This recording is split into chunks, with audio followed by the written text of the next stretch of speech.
Hello, and welcome back to another episode of 7 Minutes of Sport. I am Christina, your host throughout season 1 of this podcast, and I am joined today by Jim Olphert, who is an experienced member of the regulatory team at Mountford Chambers. And today we are lucky enough to be interviewing Ben Townsend. Just to give you a brief introduction to Ben, he is a partner and head of personal injury at Stewarts Law in Leeds, the UK's largest litigation-only law firm. Ben specialises in brain and spinal cord injury claims and deals with a lot of very challenging cases. We are incredibly fortunate that he has given up his time so generously today to be interviewed by us.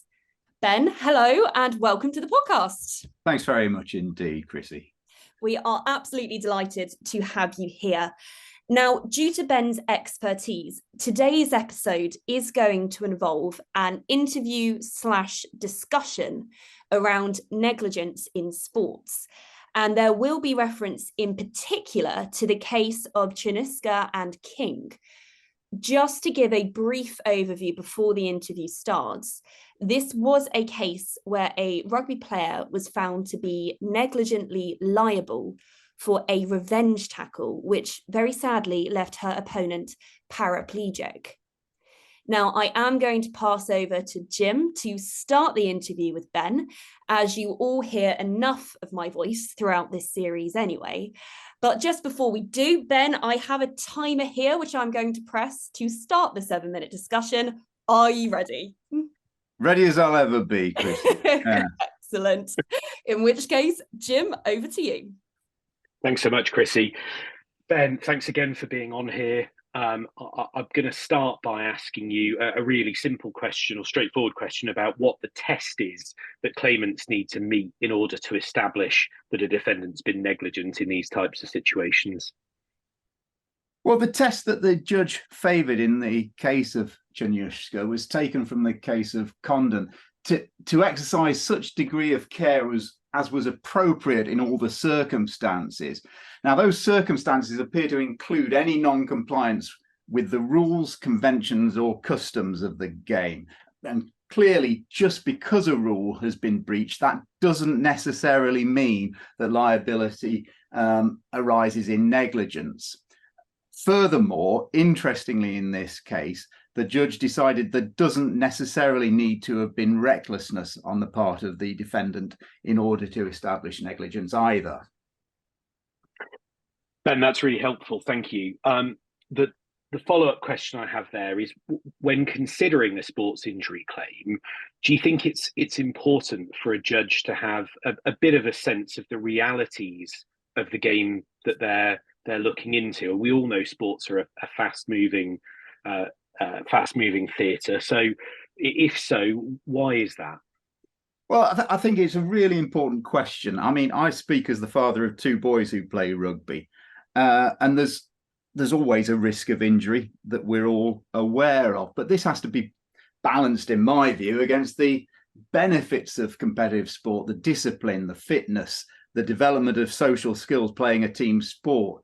So there needs to be an element of risk to make it exciting in the first place for people to play. And hopefully by having the structure of rules around an organised sport and being played in the correct spirit, those risks of injury will be minimised. But undoubtedly, the realities of a fast-moving game will be taken into account by a judge, because that forms part of the surrounding circumstances that the test has to take into account.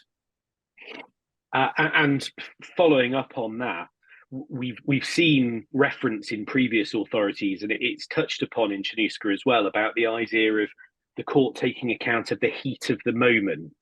Could you just help us with a little bit more detail on the idea of heat of the moment defences, in inverted commas, in these types of cases? Yeah, sure. Well, I've already mentioned how the test of negligence includes consideration of the degree of care appropriate in all the circumstances, and that must include the circumstances in which the defendant makes a wrong decision in an instance during a fast-moving game. And I thought it was interesting actually that in the case of Czernuska, that they weren't trying to plead in that case that there had been an agonizing split-second decision by the defendant. Instead, they just said the defendant had done nothing wrong at all. Query whether that was the right approach for them to have taken. Well, that helpfully foreshadows where I'm going next with my questions, which is the use of experts. Now, one of the points that pops up in Czernuska is that the expert for the defence ended up in a position where they were forced to climb down from some of their original comments and effectively tacitly accept the claimant's assertions through leading counsel in the case. But it's fair to say, I think, that expertise and the use of experts in the field of rugby were a really important element of Czernuska. How would you describe the importance of instructing experts to comment on the laws of the game from a complainant's perspective in this type of case? Well, as with any claim, particularly any significant claim, expert evidence is absolutely vital. It's going to win you or lose you the case potentially. It's always going to be vital to look at the surrounding circumstances, and as I've already mentioned, the surrounding circumstances include the rules and conventions of the sport that apply in the particular circumstances, and therefore it's going to be vital to have an expert addressing the applicability of those rules and conventions to the particular facts of the case. I think it's interesting to contrast that perhaps against the general rule that we don't have expert evidence about law and its applicability in court. And one thing that arises from the way that it's developed in this case is not only comment on the laws of the game, which of course the court seemed to be ably assisted by in Czernuska, but also a bit of the spirit of the game as well. And that seems to be an area where the comment of the experts was really of assistance to the judge.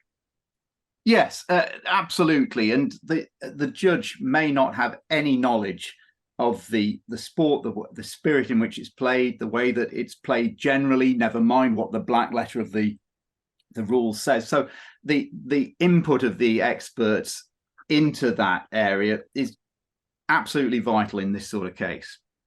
Super.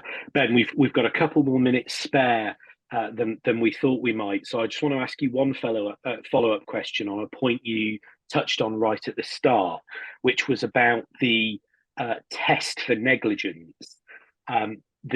You said at the start that the case of Condon was ultimately endorsed by the court, but it appeared that the court was stepping away from the conclusions in a case called Blake and Galloway, which appeared to suggest that it might need a higher degree of carelessness in order for liability to be established. I wonder if you could just comment with your expertise on that. Yeah, there was an indication in that case of Blake about the need for a higher standard to be applied. But they did step away from that in Czernuska, and as I've mentioned earlier on, they specifically said there didn't need to be an element of recklessness. Although interestingly, in this case of Czernuska, the judge decided that had that formed the test, that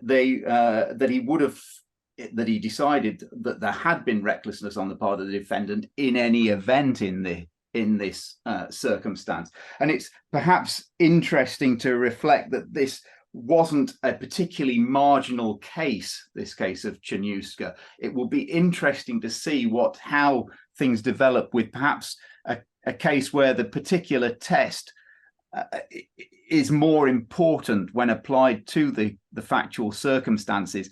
It does occur to me that this the facts as they shook out at the trial were pretty strikingly in the claimant's favour. And Ben, on that note, I'm afraid I'll have to interrupt as we've hit the 7-minute timer. That was an extremely interesting discussion, and thank you ever so much for coming to join us today. Before we wrap up this episode, is there anything else you would like to say?